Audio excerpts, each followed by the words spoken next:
पुणी थरे कातार उपरे इस्राएल आक्रमण को निंदा कला भारत। जातिसंघ अधिकार परिषद रे संयमता पई कला आह्वान।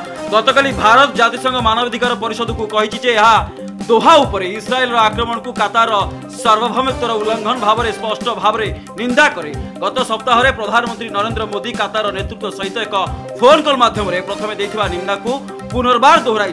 परिषदर 60तम अधिवेशन में एक जरूरी वितर्क समय भारतर विवृत्ति प्रदान करी स्थायी प्रतिनिधि अरिंदम बागची कहते आमे कातार सार्वभौमत्वर उल्लंघन को स्पष्ट भाव में निंदा करुछु। एपरि कार्य केवल यही अंचल नुहे बरं सारा विश्व में शांति स्थिरता और सुरक्षा को विपद में पकाई।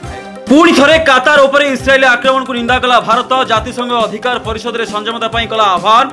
गतकाली भारत जातिसंघ मानवाधिकार परिषद को कहिछि जे यहा दोहा उपरे इस्राएल आक्रमण को कातार सार्वभौमत्वर उल्लंघन भाव में स्पष्ट भाव में निंदा करे। गत सप्ताह में प्रधानमंत्री नरेंद्र मोदी कातार नेतृत्व सहित एक फोन कॉल माध्यम प्रथम देथिबा निंदा को पुनर्बार दोहराई।